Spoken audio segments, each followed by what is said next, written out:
ஆதியே துணை.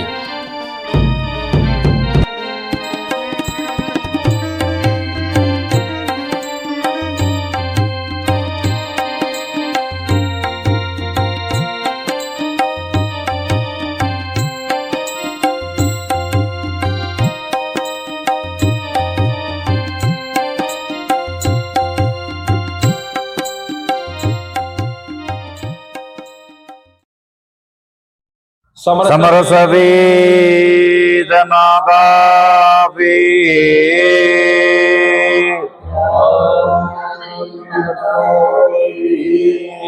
மெய் வழி நாம நன்னாதமே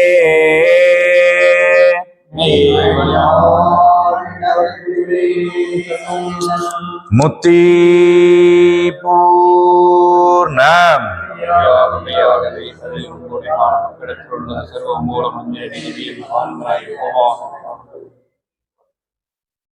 மாரண மரண இருளை போக்குகின்ற நமது குலதெய்வம் பிரம்ம பிரகாச மெய்வழிச்சாலை ஆண்டவர்கள் வாக்கியம். ஜாதிகளின் கர்த்தாவே,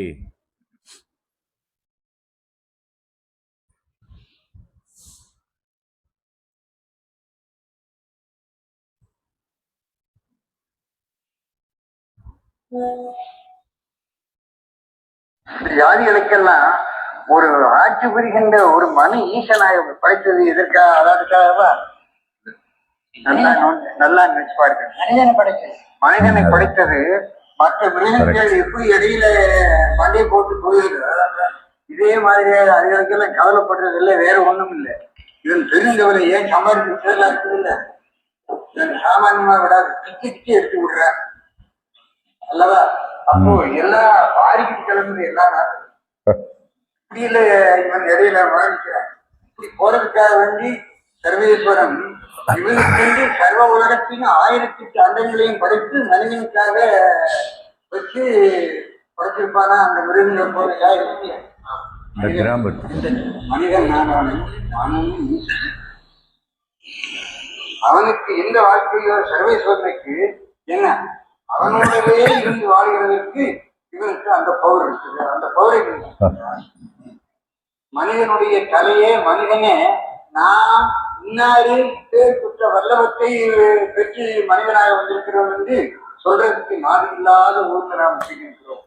இதுவரைக்கும் மனிதனானவனுடைய செயலானது பெற்றவனுடைய நெறி இவ்வளவு அப்படி என்று தெரியாத ஊர் இருக்குமே, அந்த ஊர்ல தான் நாமளும் ஏறிக்கணும். ஏன் மனிதன் செத்ததாக என்னென்னால் நிரூபிக்கணும். யார் செத்து போனாங்க? இப்போ ஒரு மாடு வச்சிருந்தா செத்து போச்சுது, ஒரு குதிரை வச்சிருந்தா அது செத்துச்சு. என்ன எத்தனையோ செத்து போச்சுது. இதே மாதிரியா இந்த அப்பன் செத்து போனானா? சாதாரணமாக ஒரு பத்தியானது இருக்குது, ஒரு கேவலமான மிருகம், அது செத்துது. காஜத்துக்கு ஓடுற மனிதன் காஜத்துக்கு ஓடுறான், அத மசுரை கூட கிடைக்கு வாங்கி போடுறான், விடுறதில்லை அல்லவா? மனிதன் செத்தாக்கு சும்மாவோட இருக்கிறது இல்லை. ஐயோ அரிசி போட்டு போனான்னு போய் குடிக்கிறது இல்லாத தூர வந்துருக்கிறேன் நாமளே இல்லையா? நாமளே அல்லவா? அப்போ அப்படி பிறப்பு போனது ஏன்னாக்க சாந்திக்கு ஏன் கழிச்சு வைப்பானு, அது வழக்கமாக போட்டு வைப்பானு, அப்புறம் மந்திரவாந்த பொரியெல்லாம் இறப்பானு. ஏன் இருக்காக வேண்டி அப்படி விரோதமா இருந்தாரா?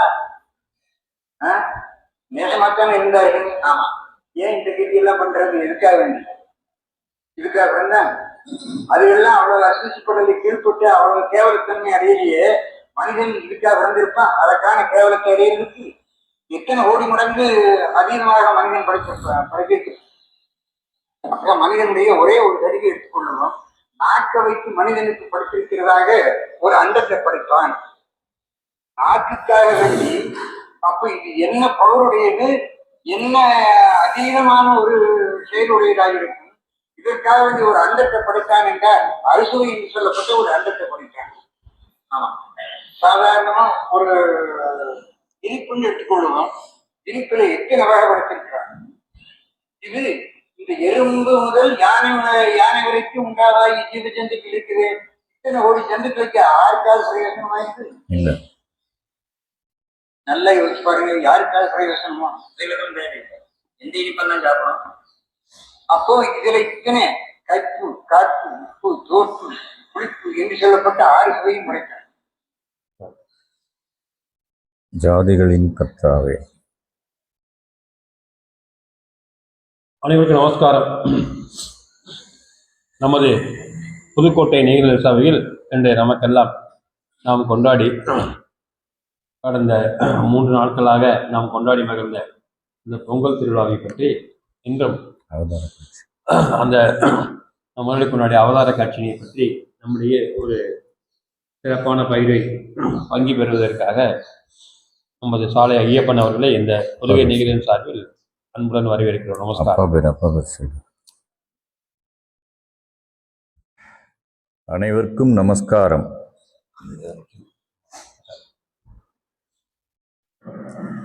முத்திப்பூர் நாம்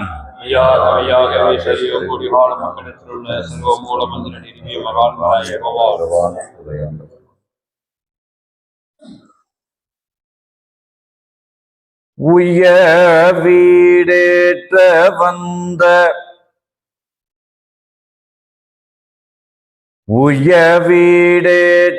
வந்த உள பல மதங்கள் எல்லாம்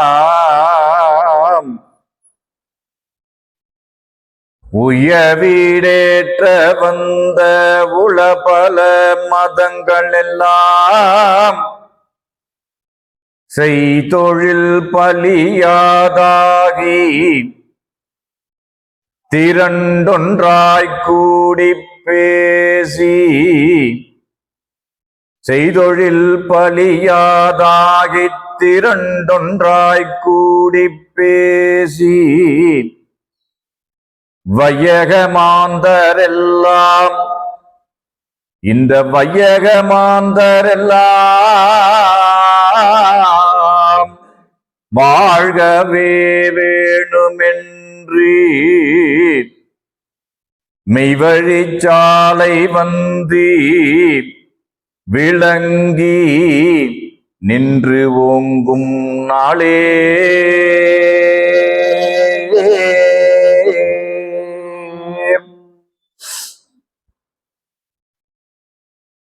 புதுக்கோட்டை நிகழ்நிலை சார்பாக நமது ஜீவ சகோதரர் சாலை சிவராஜன் அவர்கள் நேற்றைய தினம் என்னிடம் பேசினார். திருவிழாவுக்கு முன்பதாக திருவிழாவை பற்றிய தொகுப்பை பல அண்ணாக்களும் அக்காக்களும் பேசினாங்க, எல்லாரும் கேட்டிருப்பீங்க. அது திருவிழா வருது வருது வருதுன்றத சொல்றதுக்காக. திருவிழா வந்தது, அதுல நாம எல்லாரும் கலந்துக்கிட்டோம், அதுல என்ன தெரிஞ்சுக்கிட்டோம் அப்படிங்கிறதுக்காக மறுபடியும் அதை நினைவு கூறுறது தான் இந்த முத்திப்பேரூரினுடைய நோக்கம். அந்த வகையில இப்ப நமக்கு மார்கழி மாதத்தினுடைய அந்த கடைசி தினத்தன்று நமது தெய்வம் தேவகோமான் ஸ்ரீ வித்துநாயகம் அவர்கள் இந்த மண்ணூர் உலகிலே நமக்காக வேண்டி நம்மை போல இந்த மானிட சட்டை தாங்கி வந்த திரு அவதார திருநாள் அந்த மார்கழி 29ஆம் நாளிலே நடைபெறுகிறது என்பதை நாம் எல்லோரும் அறிவோம். அந்த நேரத்தில் எனக்கு என்னுடைய அனுபவத்தில் ஒரு 35 வருட காலம் ஒவ்வொரு வருடமும் அந்த அவதார காட்சி நம்ம ஆகமகலா ஆதினராக இருந்த அண்ணா அவர்கள், பெரியண்ணா அவர்கள் ஆதிமான்மையும் போத நமது ஜீவியகால சபைக்கரசர் நம் அன்பிற்கும் பண்பிற்கும் பாசத்திற்கும் உடையவரான நம்ம அண்ணா அவர்கள் கீழே வயலின் வாசிப்பாங்க. அவர் மேல மான்மியம் ஆதிமான்மியம் அண்ணா ஓதுவார், பெரியண்ணா ஓதுவாங்க, சின்னண்ணா அதுக்கு வயலின் வாசிப்பாங்க. மற்றவங்க எல்லாம் தபேலா ஹார்மோனியம் எல்லாம் இருக்கும். அதுவும் எப்போ? அதிகாலை கோழி கூவும் வேளையிலே, கோழி கூவும் வேளையிலே அந்த ரம்மியமான காட்சி. மார்கழி பனிக்குளிர் இருந்தாலும் அந்த அவதார திருநாளிலே கலந்து கொள்ள வந்திருந்த மக்கள் கூட்டம் அன்றும் இன்றும் என்றும் குறையாததாகவே இருக்கிறது என்பதுதான் உண்மை. மேலும் மேலும் பெருகி வருகிறார்களே தவிர குறைந்ததாக இல்லை. ஏன் ஏன் இந்த கேள்வியை நம்ம வச்சோம்னா தான் ஏங்கிறதுக்கு உண்டான காரணத்தை நம்ம தெய்வம் நமக்காக வேண்டி எழுதி வச்சிருக்கிற அந்த ஆதிமான்மியத்துல கொடுத்துருக்காங்க. அந்த பகுதியினை இப்போ நாம என்னுடைய முத்திப்பேருரையின் தொடக்கமாக அதிலிருந்து தான் நம்ம பார்க்க போறோம். இது நம்மளுடைய கற்பனையோ கதையோ அல்ல. தெய்வம் ஏன் அவதாரம் பண்ண போறாங்க, ஏன் அவதாரம் பண்ணாங்க, அதனால நமக்கு என்ன நன்மை, இதை நாம தெரிஞ்சுக்கிட்டோம்னு சொன்னா நம்மளுடைய தெய்வத்தினுடைய திருப்பாதத்தை விட்டு நாம் என்றும் அகலாதிருப்பதற்கு இது ஒரு படிக்கல்லாக இருக்கும். ஏன் அவதாரம்? அவதாரம்னா என்ன, அவம்னா என்ன? முதல்ல அதை பார்க்கணும். அவதாரம் அப்படின்னா அவம் என்பது பாவம், அவம் என்பது இந்த உலகம். ஏன்னா உலகம்னாலே பாவம் தானே இருக்கு. இந்த ஒரு இடம்தான் புண்ணிய பூமியா இந்த உலகத்துல இன்னைக்கு அன்றளவும் நம்மளுடைய செயல்பாட்டில் நாம விளங்கி கொண்ட உண்மை அது. நம்மளுடைய பாவத்தை அவங்க தரிச்சுக்கிறாங்க. அவதாரம் இனி தெய்வத்துக்கு மட்டும் இல்லாம முன்வந்த அவதார புருஷர்கள் தான் தெய்வம் உத்தரவு பண்றாங்க. அவங்களுடைய ஒளிநாடால பேசும்போது இந்த மனிதனை நல்வழிப்படுத்த, அதாவது இறைவனோட சேரக்கூடிய பக்குவத்திற்கு மனிதனை ஆழ்த்துவதற்காக வந்த அவதார புருஷர்கள். அப்போ அவதாரங்கள் அப்படின்னு பார்க்கும்போது கிருஷ்ணாவதாரம்னு சொல்றாங்க. கிருஷ்ணபிரான், கண்ணபிரான் அவருடைய ஒரு அவதார புருஷர். ராமர் அவர் ஒரு அவதார புருஷர். 10 அவதாரம் முக்கியமா சொல்றாங்க. அவதாரத்துல முக்கியமா சொல்றது 10 அவதாரம். அது யாரை மையப்படுத்தி இருக்குது அப்படின்னா ஸ்ரீமன் நாராயணனை குறி வச்சுதான் அது எல்லாமே இருக்கு. அது என்னென்ன அவதாரம் அப்படின்னு நம்ம பார்க்கணும். என்னென்ன அவதாரம்? 1 கிருஷ்ணாவதாரம், 2 ராமாவதாரம், 3 மச்சாவதாரம், 4 கூர்மாவதாரம், 5 வராக அவதாரம், 6 பலராமன், 7 என்னப்பா வாமன அவதாரம், 8 நரசிம்ம அவதாரம், 9 கல்கி அவதாரம், 10 கல்கி அவதாரம், முன்கல்கி. அப்போ 10 அவதாரத்துல நம்ம தெய்வம் எடுத்திருக்கிற அவதாரத்துக்கு பேரு கல்கி அவதாரம். அந்த மந்திரத்துல கூட கல்கி அவதார புருஷோத்தமரும் எப்ப சொல்லுவாங்க?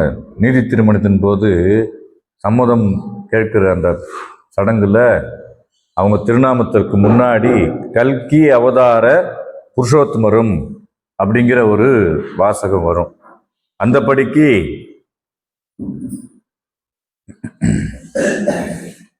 ஏன் அவதாரம் வந்தது, இதுவரைக்கும் வந்த அவதார புருஷர்கள் எதுக்காக வந்தாங்கன்றது அந்த முதல் பாடல்களே சொல்லிட்டாங்க.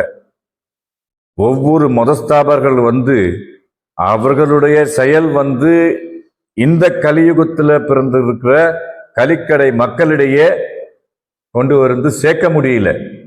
அந்த காரணத்தினால நம்மளால முடியல, என்ன பண்றது அப்படின்னு கேட்டு, இது நம்மளால முடியாது, நம்மளெல்லாம் யார் அனுப்புனாங்களோ அந்த அரூப வஸ்துவாகிய ஆதி பரம்பொருளே அவதாரம் செய்தால் ஒழிய இந்த கலியுகத்துல பிறந்த மக்களை நன்னெறிக்கு மாற்ற முடியாது அப்படிங்கிற ஒரு திட்டத்துக்கு வந்துதான் அந்த பாடலை நம்ம தெய்வம் நமக்காக எழுதினாங்க. உய்ய வீடேற்ற வந்த உளவள மதங்கள் எல்லாம் செய்தொழில் பழியாதாகி திரண்டொன்றாய் கூடி பேசி வையக மாந்தரெல்லாம் வாழ்கவே வேணுமென்று மெய்வழி சாலை வந்து விளங்கி நின்றோங்கும் நாளே. அப்ப மெய்வழி எதுக்காக வந்திருக்குது? அதே நன்னறி கிணங்க பிணங்கும் மக்களை அதுக்கு இணங்கர வைக்கக்கூடிய செயலை செய்யறதுக்காக வந்திருக்கு.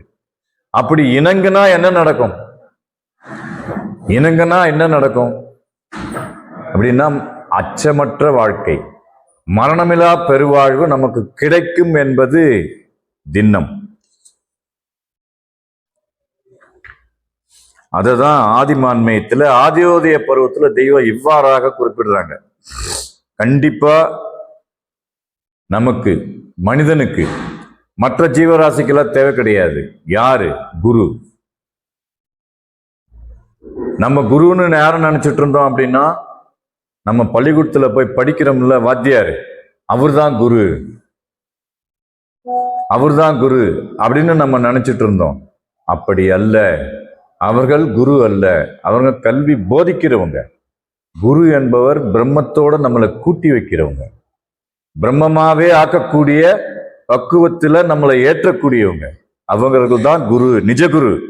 அந்த குருன்ற தலைப்புல நிறைய வரும். அப்ப என்ன அப்படின்னா,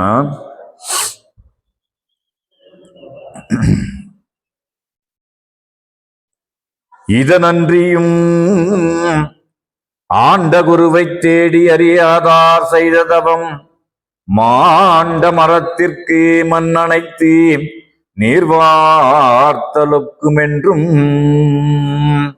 தலைப்பட்ட சர்க்குருதாள் சேர்ந்தார்கல்லால் வளைப்பட்டமானதுவே யாமென்றும் தவங்களால் தெய்வ நீரால் சாஸ்திரங்களினால் போகா பவங்கள் விட்டுயர்ந்தோர் பாதம் பணிந்து பற்றறுக்க வேண்டும் என்றும். யாருக்கு? மனிதன். இந்த வேலையை யார் செய்யணும்? இந்த பற்றை யார் அறுக்கணும்? மனிதன் தான் இருக்கணும். இப்ப கூட வாக்கியத்துல பேசுனாங்களே, இவன் தேடி வச்சதெல்லாம் இவனை சின்ன பின்னமாக்க போகுது. இவன் சம்பாரிச்சு வச்சிருக்கிறதெல்லாம் கடைசியில நினைவை கொண்டு போய் அங்க வச்சுட்டு இறைவன் பக்கம் திரும்ப முடியாத அளவுக்கு இவனை சின்ன பின்னப்படுத்த போகுதுன்னு உத்தரவு பண்ணாங்க ஒலிநாடாவில். நம்ம கேட்டோம். பவங்கள் விட்டு உயர்ந்தோர் பாதம் பணிந்து பற்றறுக்க வேண்டும் என்றும் குருவை தொழான் மனு குப்பைகள் என்றும் குருவிலான் பெற்ற ஞானம் குமரியை குமரி கூடியதென்றும் இன்னும் இவை போன்ற மெய்நெறி வேதாந்த கிரந்தங்களில் பரந்து காணப்பெறும் இம்மொழியானது எம்மனோர் கைவந்த அனுபவத்தில் இருப்பதன்றியும் எக்காலத்தும் மாறாத சத்திய வாக்குகளில் ஒன்றாகும். இதற்கு சான்றாக எப்பெரும் பூமி பரப்பில் உள்ள பல தேசங்களிலோ பற்பலவாம் அந்தந்த காலங்களிலும் உலக மக்களை எதுக்காக அவதாரம் பண்ணாங்க? தீநெறியில் இருந்து மீட்பித்து, தீநெறியினின்று மீட்பித்து நன்னெறி கண் புகுத்துவான் வேண்டி இறைவனுடைய சொந்த தனது கிருபையாளராகிய இன்னும் இறைவனிடத்தே நமக்கெல்லாம் சிபாரசு செய்வதற்கு அவங்கள தவிர வேற யாராலையும் நமக்கு இவர் வந்துட்டாருங்க அப்படின்னு சொல்றதுக்கு தகுதி கிடையாது. மற்றவங்க யாராலையும் சொல்ல முடியாது. அந்த அந்த பவங்களை விட்டு என்ற ஒரு பாதம் ஆகிய குரு இருக்கார் இல்லையா, அவர் தான் நமக்கு சிபாரிசு பண்ணுவாரு. இவர் நம்ம திருவடியில சேர்த்துக்கலாங்க, சொன்னபடி கேட்டாருங்க அப்படின்னு சொல்லக்கூடியவர் யாருன்னா குரு அப்படிங்கிறத இங்க உத்தரவு பண்றாங்க. இதற்கு சான்றாக இப்பெரும் பூமி பரப்பில் உள்ள பல தேசங்களிலும் பற்பல அந்தந்த காலங்களிலும் உலக மக்களை தீநெறியினின்று மீட்பித்து நன்னெறி கண் புகுத்துவான் வேண்டி இறைவனுடைய சொந்த தனது கிருபையாளராகியே இன்னும் இறைவனிடத்தே நமக்கெல்லாம் சிபார்சு செய்வதற்கு முழு யோக்கியமும் பெற்று வந்தவர்களாகிய தீர்க்க தரிசியர்களும் அவதார புருஷர்களும். அப்ப அவங்களுக்கு பேர் என்ன? நமக்காக வேண்டி இறைவன் கிட்ட சிபாரிசு பண்ணக்கூடிய சக்தி வாய்ந்தவர்களுக்கு பேரு அவதார புருஷர்கள். அவதார புருஷர்களும் நபிமார்களும் சமயாச்சாரியர்களும் மதஸ்தாபகர்களும் ஞானதயாபரரும் முன்னவர்களும் ரிஷிமார்களும் ஜீவன் முத்தர்களும் இன்னும் இவ்வண்ணமாக அநேகம் பல நாமங்கள் மெய்யதில் வலம் பிறங்கா நிற்க விஷாலந்தங்கிய பெரும்பூமியில் உதயம் செய்திரான் என்று மெய்நிலை பயன் தரும் வழிகாட்டியர்களாகிய குருபிரான் என்னும் பாரவான்கள் எவ்வுலகத்தும் எக்காலத்தும் தோன்றி எப்படி தோன்றுறாங்க? எப்படி? மக்களின் பக்குவங்களுக்கேற்றவாறு இன்றைய நிலைமைக்கு நாமெல்லாம் மெய்வழியை தேடி அதை அடையணும்னு எண்ணமுடைய மக்களா? நல்லா நினைச்சு பாருங்க. நம்ம கிட்ட எதையெல்லாம் நம்ம விட்டுருக்குறோம், அவங்கள மாதிரி விட்டுட்டு போகணுமா? கிடையாது. இந்த மோட்சம் அடையணுங்கிறதுக்காக வேண்டி இளம் மனைவி, 5 மாதத்து பச்சிலம் குழந்தை, வியாபார ஸ்தாபனம், 30,000 வெள்ளிப்பணம் அந்த காலத்துல. இன்னைக்கு எத்தனை கோடி அதனுடைய மதிப்பு. குருபிரான் சொன்ன கட்டளை இன்னாரென்று குருபிரானை தெரிந்து கொண்டார்கள். நமக்கென்றே விதித்திருந்த பரம்பொருள் குரு பரனாகத்தான் இருக்க வேண்டும் என்ற எண்ணம் உதித்த உடனே சரணடைஞ்சாங்க. அப்படி யாராவது நம்ம அடைஞ்சோமா அப்படின்னா இல்லை. என்னமோ சொல்லுவாங்கல்ல பழமொழி தமிழ்ல, காக்கா உட்கார பனம்பழம் விழுந்துதான். அந்த மாதிரி கதையா ஏதோ ஒண்ணு காதுல விழுந்துச்சு. காதுல விழுந்தவொன்னு என்னமோ கொஞ்சம் இணங்கணும், அதுக்கு அந்த வார்த்தைக்கு மதிப்பு கொடுத்ததுனால அதுக்காக நமக்கு கிடைக்கிற பரிசு என்ன தெரியுமா? மரணமில்லா பெருவாழ்வு. மக்களின் பக்குவங்களுக்கேற்றவாறு ஆங்காங்கு இகபர போதனைகளை செய்தி அவர்களை மெய்வழியில் நடப்பித்து செல்ல செய்திருக்கின்றார்கள். இதற்கு முன்னே. அப்ப இப்போ இந்த கலிகாலத்துல எப்படி? உலகத்தில் தர்மத்திற்கு தாழ்வும் அதர்மத்திற்கு வளர்ச்சியும் ஏற்படும் காலங்களில் எல்லாம் இறைவனுடைய அருட்பிரவாகத்தினாலே அவனுடைய திருமறைகளில் எல்லாம் ஊன்றியிருக்கும் வாக்கின்படியே மேலே கூறி வந்துள்ள குருமகான்கள் என்னும் முத்திய சூரியர்களாகியே பாரவான்கள் மக்களுக்கிடையில் வந்து பிறங்குவார்கள் என்பது வேத வேதாந்த கிரந்தங்களின் அனுபவ சாட்சியாக மக்கள் அனைவரும் ஒப்புக்கொண்டு வருவது சத்தியம். எல்லார்கிட்டையும் கடவுள் பக்தி இருக்கு. ஏன் அப்படின்னா நம்மளோட சின்ன வயசுலயே கடவுள் பக்தியை நம்ம பெற்றோர்கள் நமக்கு ஊட்டி தான் வளர்த்தாங்க. எதா இருந்தாலும் ஒரு பயம் காமிக்கிறதுக்காக வேண்டி கடவுள் பேரை சொல்லுவாங்க. அப்ப கடவுள் என்று ஒன்று உண்டு என்பதை நமக்கு அந்த சிறு பிராயத்திலேயே பெற்றோர்கள் ஊட்டி வளர்த்ததின் காரணத்தினால முன்வந்த அந்த மெஞ்ஞானிகளுடைய கதையும் நமக்கு கொஞ்சம் கொஞ்சம் தெரியும். நம்ம கண்ணபிரான் அவதாரம் பண்ணாரு, அவரு வெண்ணெய் திருடி சாப்பிட்டாரு, அப்புறம் பஞ்சபாண்டவர்கள் பக்கம் போய் சேர்ந்தாரு, மகாபாரத யுத்தம் வந்தது, மொத்த பேரையும் அழிச்சாரு. அப்ப அவதார புருஷர்கள் எதுக்கு வர்றாங்க அப்படின்னா அவங்களுக்கு செவி கொடுத்து அந்த நன்னெறிக்கு இணங்க மக்களை காப்பாத்துறதுக்காகவும் துஷ்ட ஜனங்களை அழிக்கிறதுக்காக அவதாரம் பண்றாங்க. அதனாலதான் அவத்தை தாரமாக அவங்க போட்டுக்கிறாங்க.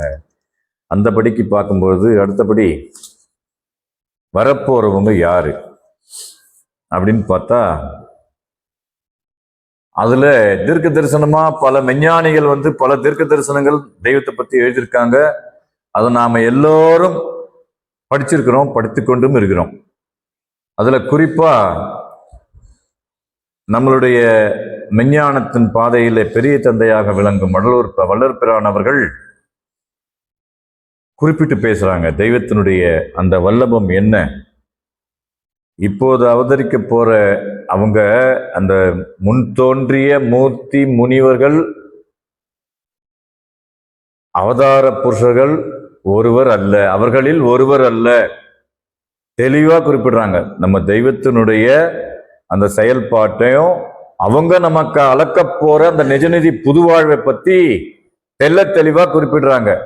மூர்த்தி முனிவர்கள் அவதார புருஷர்கள் ஒருவர் அல்ல, அவர்களெல்லாம் எதிர்பார்த்து கொண்டிருக்கும் தனித்தலைமை பெரும்பதி, அந்த பதியினுடைய அருளை நான் பெற்றேன், நீங்களும் பெறுவீர்கள், அஞ்ச வேண்டாம் அப்படின்னு தெளிவா எழுதி வச்சிட்டாரு. 6ஆம் திருமுறையில, திருவருட்பால 6ஆம் திருமுறையில தெல்ல தெளிவா எழுதி நமக்கு பரிசா கொடுத்துட்டார்.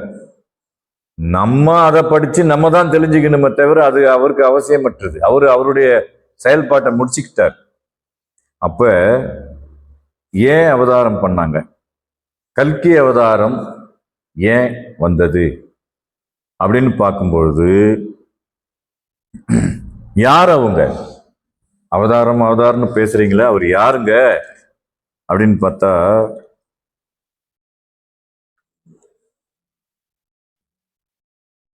அதே ஆதிமான்மயத்துல முதுமொழி உதய பருவத்துல இது அவங்க யாருங்கிறத பத்தி குறிப்பிடுறாங்க.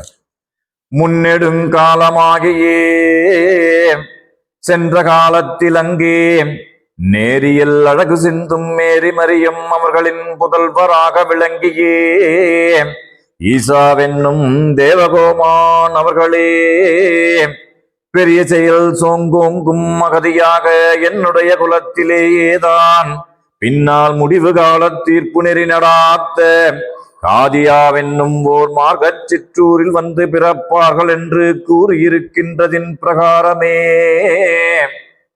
இதை யார் சொல்றது? நாயகம் சொல்றாங்க.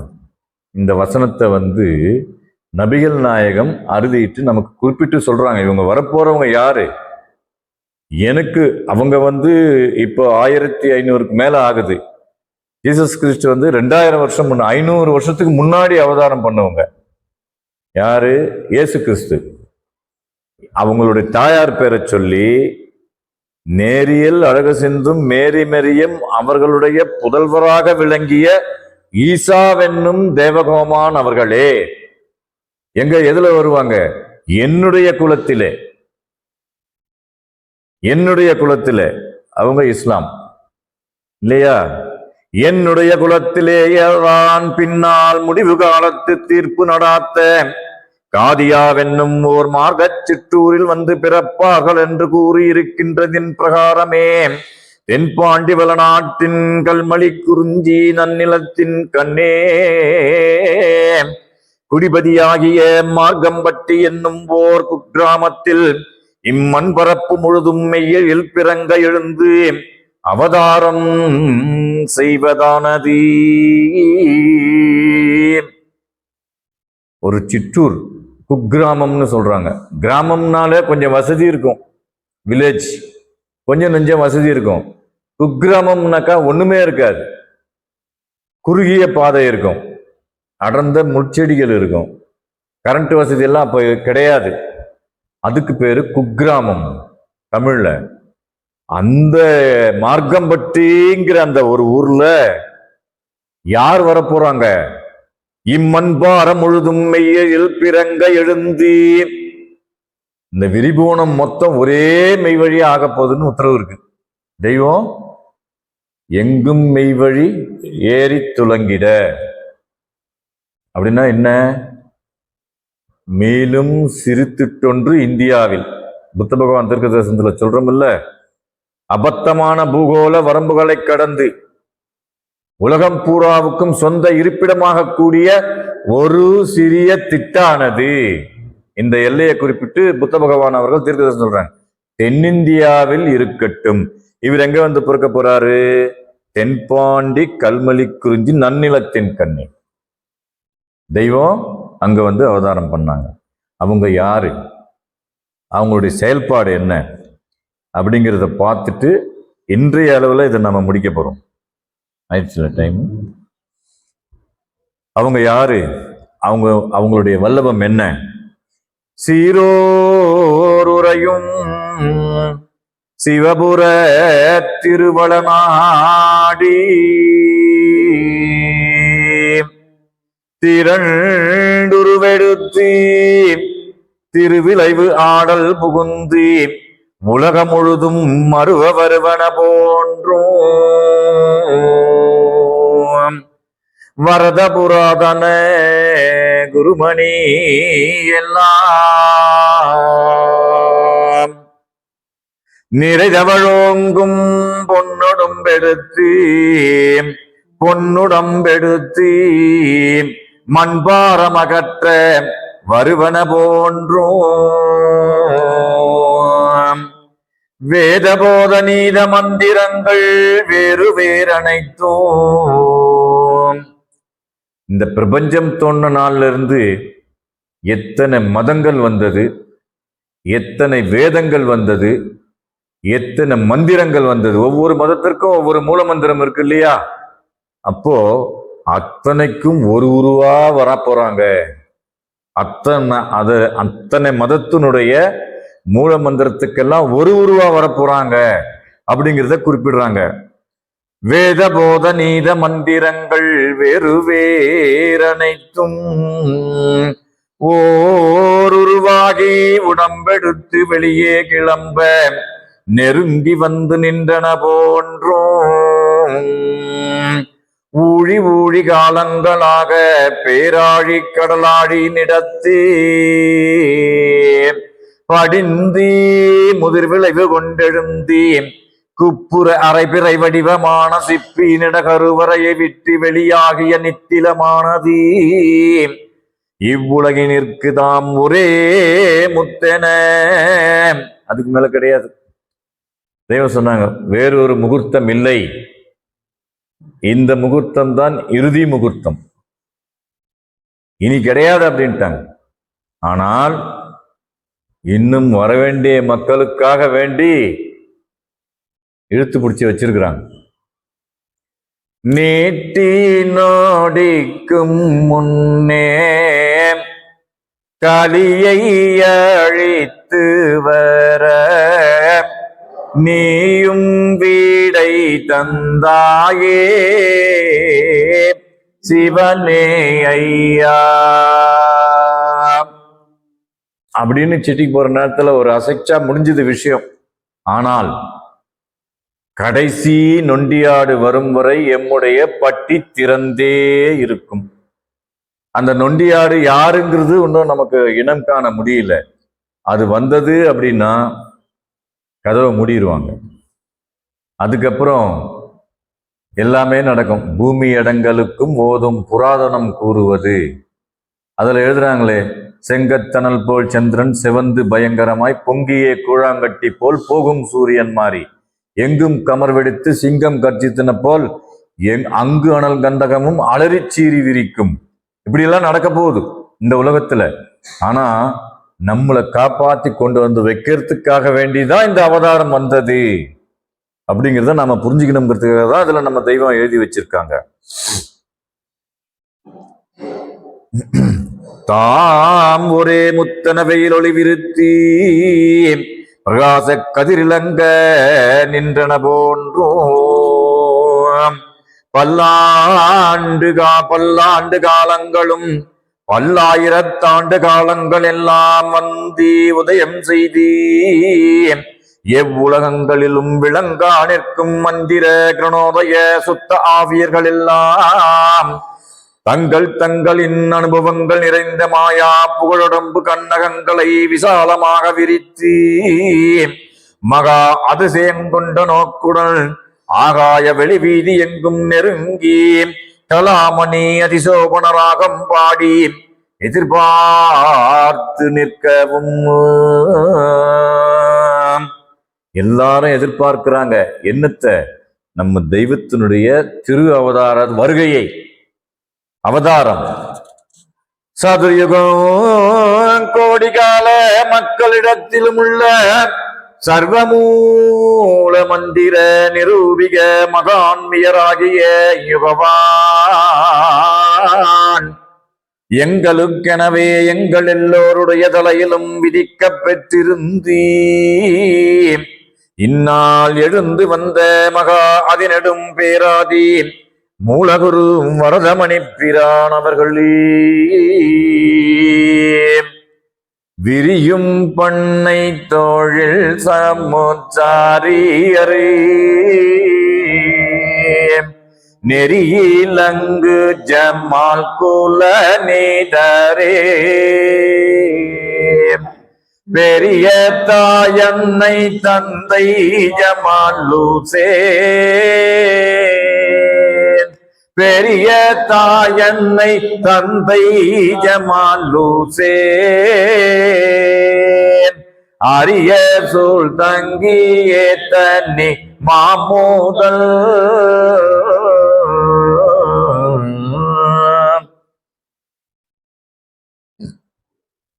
பெரியதா என்னும் சீமாட்டிக்கும் தந்தையாகிய ஜமால் ஹுசேன் என்பவருக்கும் அரிய சூழ் தங்கிய தனிமா முதல். அந்த தனிமா முதலின் செயல்பாட்டினால்தான் நாம அந்த இறை திருவடியை போய் சேரும் பாக்கியத்தை பெற்றோம். அவங்க என்னென்ன செய்ய போறாங்க, அவங்களுடைய பிறப்பு எப்பேர் கொடுத்தது அப்படிங்கிறதையும் குறிப்பிட்டு பேசுறாங்க. இருட்குலம் கடியோ இளஞ்சூரியன மரகத மணிமலை வந்து நின்றனவே அறம்பளர்வே தகன்றுமே வெளியாய் வையக குருமணி வந்தி பிறந்தார் பிறந்த ஐவகை பொறுப்புடை அண்ணல் பிறந்தார். எதுக்கு பிறந்தார் பிறந்தார் பிறந்தார் பிறந்தார்னு சொல்றீங்களே, எதுக்குப்பா பிறந்தார் அவரு அப்படின்னு கேட்டா, மெய்வழி வழங்க மேதினி பிறந்தார். இவங்க இந்த மெய்வழியை கொடுக்கலன்னு சொன்னா நம்ம வழியெல்லாம் பொய் வழியாதான் போயிருக்கும். வழி வழி என்பார் வழிவேறில்லை, மெய்வழி என்றோர் மேடு கண்டனரே. இப்ப நம்மளெல்லாம் எங்க வச்சுட்டாங்க தெய்வம்? மேட்ல உயர்வான இடத்துல வச்சிருக்கிறாங்க. இல்லைன்னா கசப்பு தீட்டு பிணநாற்ற ஜலம் வெளியாகி பாவிங்கிற செல்லோட தான் நம்ம போயிருப்போம். அப்போ அவங்க எதுக்கு அவதாரம் பண்ணாங்க? மெய்வழி வழங்க மேதினி பிறந்தார். அவங்க யாரு? அவங்க யாரு? அவங்களுடைய செயல்பாடு என்ன? பிறந்த நேரறிவு பிழம்பெனும் கிரணறி. அறிவுங்கிறது சுடர், பிழம்புனாக்கா அது கொழுந்து விட்டு எரியுது. அறிவு கொழுந்துன்னு சொல்றோம்ல, அறிவு கொழுந்துடா நீ அப்படின்னு சொல்லுவோம். ஆனா இவங்க அறிவு பிழம்புங்கிறாங்க. பிழம்புங்கிறதுக்கு பேரு தீக்கு மட்டும்தான் இருக்குது. தீப்பிழம்பு சொல்லுவோமா இல்லையா? அப்போ இது அறிவு பிழம்பு அப்படின்னா கேட்டிருக்கிறவங்களுக்கெல்லாம் அந்த அறிவை வழங்கிடுவாங்க. கேட்பதெல்லாம் தருவதாகியும் கேளாததையும் தர இருப்பதாகிய கற்பக விருட்ச வித்தொன்று இருக்கிறது பிறவியரே. அந்த வித்து யாரு அப்படின்னா பிறந்தனர் வித்து நாயகம் பிறந்தாரு. இவ்வாறாக இந்த சிறிய நேரத்திலே நம் தெய்வத்தினுடைய அந்த அவதார மகிமையினையும் அவர்கள் அளப்பரும் செயலாகிய பெருக்காதிக்க செயல் விரிப்பினை சிறிதே பார்த்தோம். பிறிதொரு நாளிலே இதனுடைய விரிவினை நாம் காண்போம் என்று கூறி, பிறந்தனர் வித்து நாயகமாகிய நமது தெய்வம் அவர்களின் பாதார விந்தங்களிலே பரிபூரண சரணாகதி அடைந்து அவர்கள் அளக்க நிற்கும் நிஜநிதி புதுவாழ்விலே நாம் மனம் கூடி சேர்ந்து நம்முடைய பொல்லா பிறப்பினை ஒழித்து எல்லோரும் பெருவாழ்வு வாழ்வோமாக என்று கூறி என்னுடைய முத்திப்பேருரை மீண்டும் தொடரும். அனைவருக்கும் நமஸ்காரம், நமஸ்காரம், நமஸ்காரம்.